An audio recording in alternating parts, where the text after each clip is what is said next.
Hello, hello. Good morning, good morning. Once again, this is Boy Protas.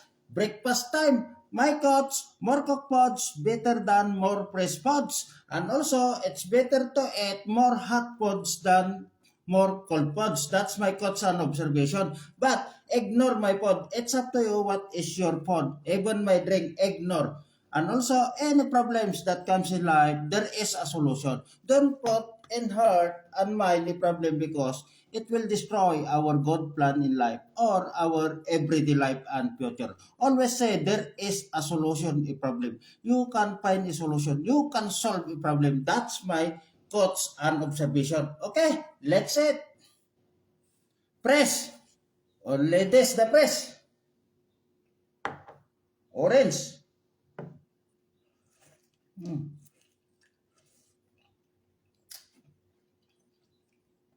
Manamis-namis. Hmm.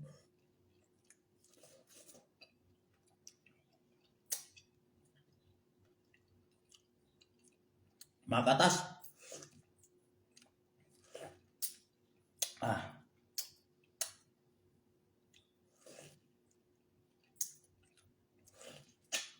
Hmm. So,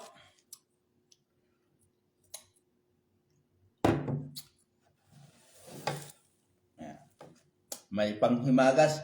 Cake. Soap. Hot soap.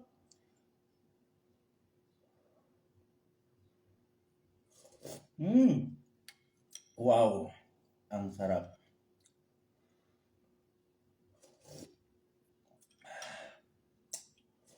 Hmm.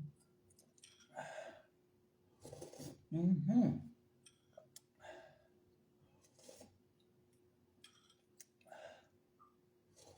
Mhm.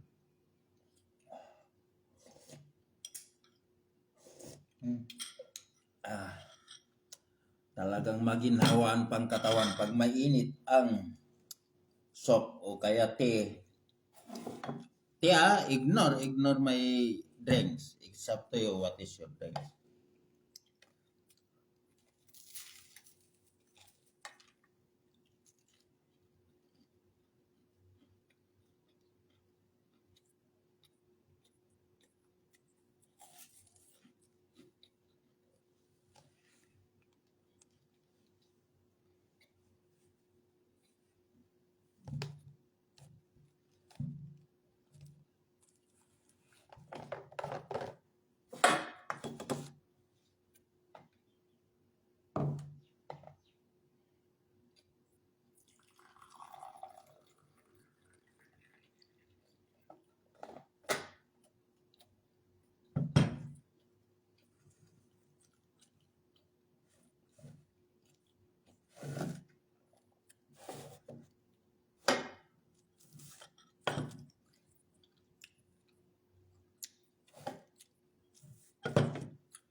Wow, talagang napakainit.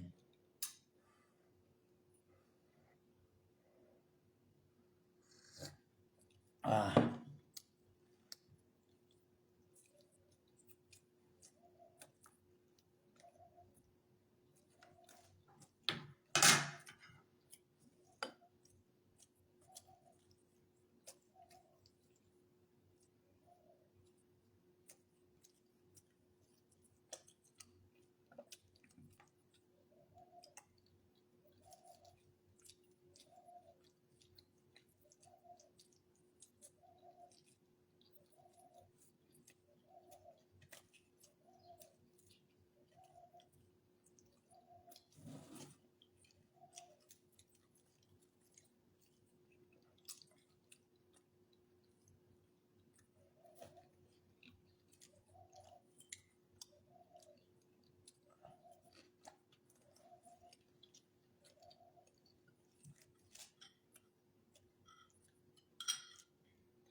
Sarap ng sauce. Ay, soup.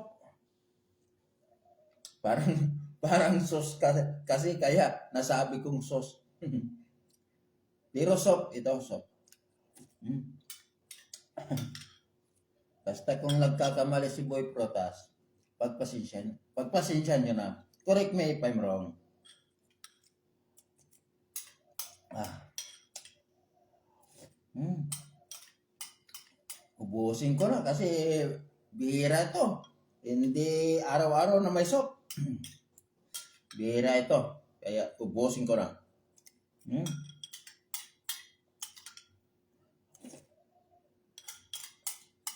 Sarap ng sauce. Sauce ulit. Soup, soup, sauce ulit yung nasabi ko.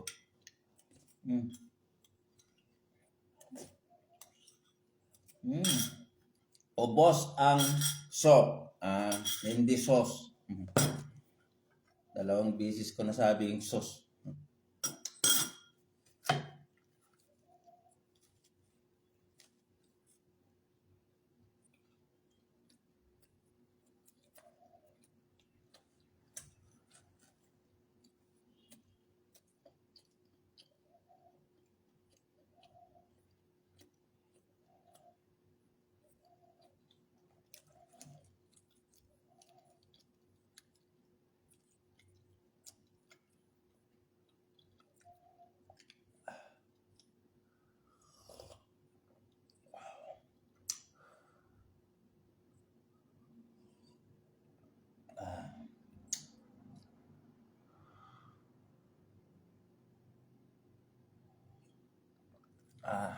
Talagang masarap pag mainit.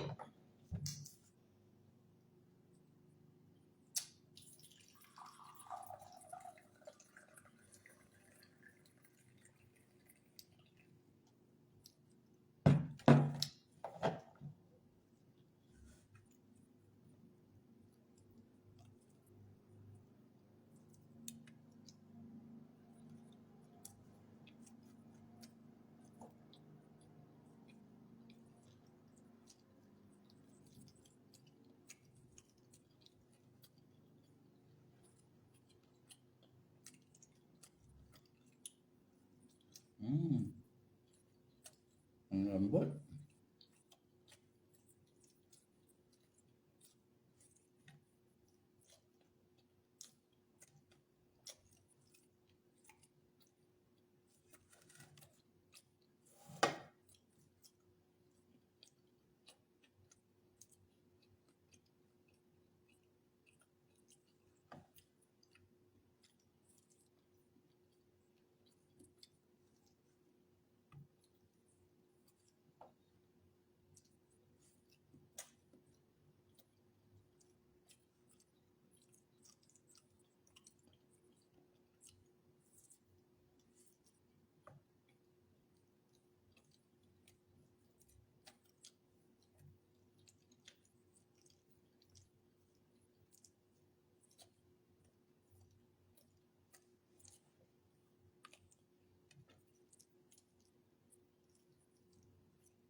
Isa pang kwan, slice nut, hotdog bread.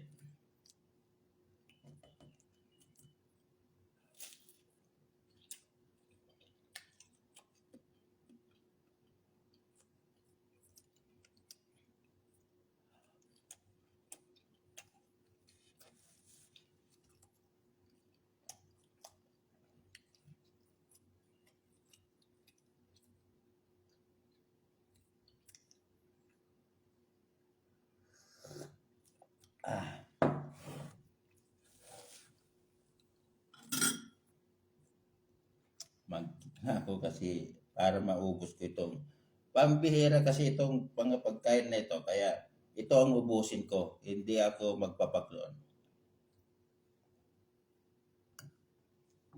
Yan kasi araw-araw.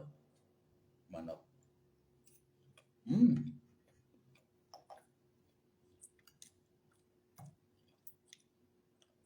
Masarap ang pagkatimpla ng cake. Mm.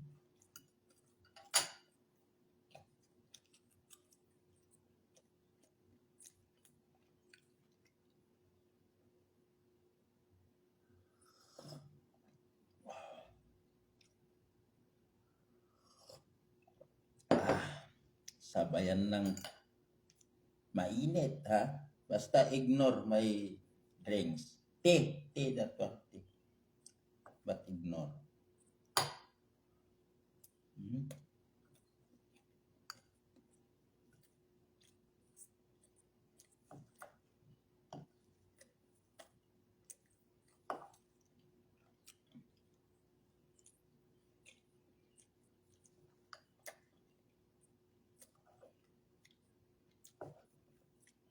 Kindi. Kindi toppings to. Ay, kindi icing. Kaya yan, no? Matigas yung ice.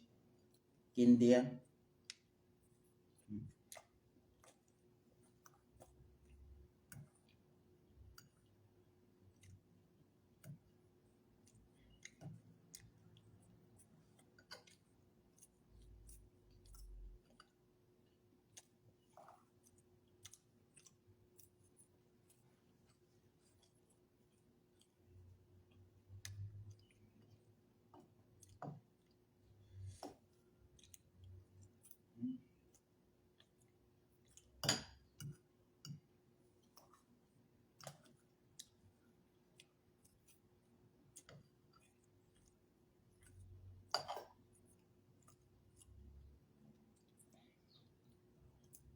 Mm.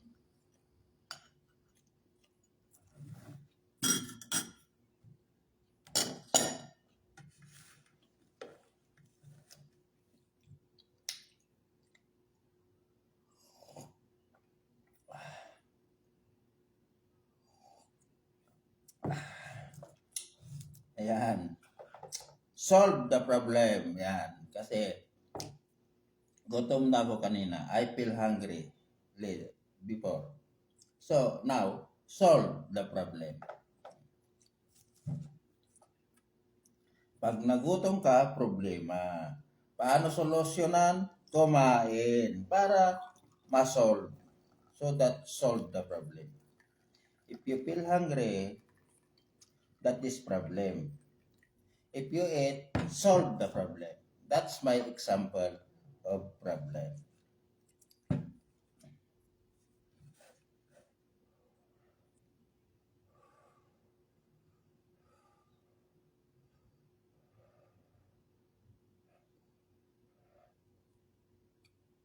Ay, excuse me. Nagpasalamat na aking katawan. Excuse me, excuse for those who eating right now. Yun, naramdaman ko na talagang tama na rin yung kinain ko. Parang mayroon pang konting space but enough that I eat. Enough.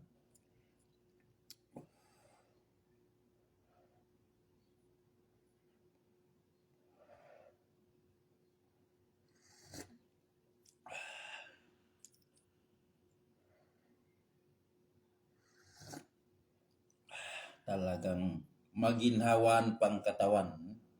Talagang maramdaman mo pag humigop ka ng mainit. Ang sarap ng pakiramdam.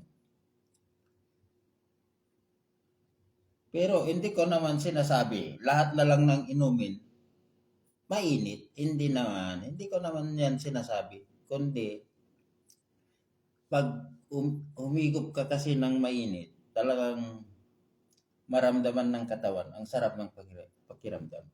Umiinom din ako ng malamig, soft drinks. Umiinom ako ng malamig na soft drinks. Tubig, umiinom ako. Kaya lang ang tubig ko hindi galing sa ref. Nakalabas lang siya, pero malamig. Umiinom ako ng tubig. Hindi lang puro mainit.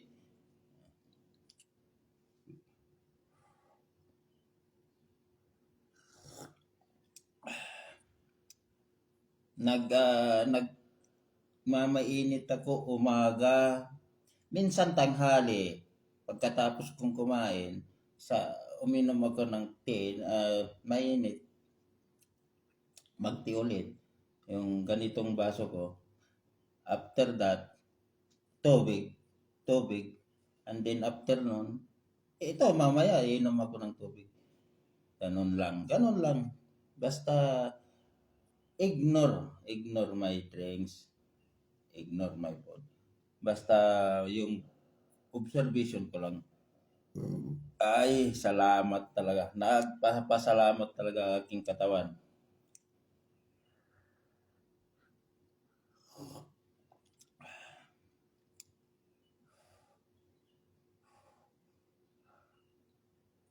Medyo talagang mainit pa. Hindi ko pwedeng diretsuin na kan. Talagang mainit.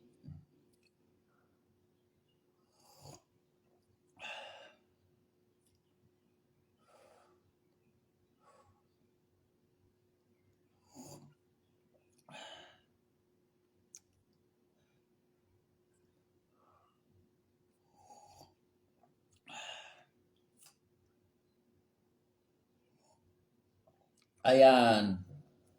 As I've said, solve my problem. Kasi kanina, naramdaman ko na gutom ako. Kaya ito, kumain ako, solve the problem. Basta my coach, more cooked pods, better than more fresh pods. And also, it's better to eat more hot pot than more cold pods. That's my thoughts and observation. But ignore my pod. It's up to you what is your pod and your drink. Ignore my pod and drinks. And also, any problems that comes in life, there is a solution. Don't put in heart and mind a problem because it will destroy our good plan in life or our everyday life and future. Always say there is a solution, a problem. You can find a solution. You can solve a problem. That's my thoughts and observation. Okay, just like, comments, and share. Thank you for watching. Bye.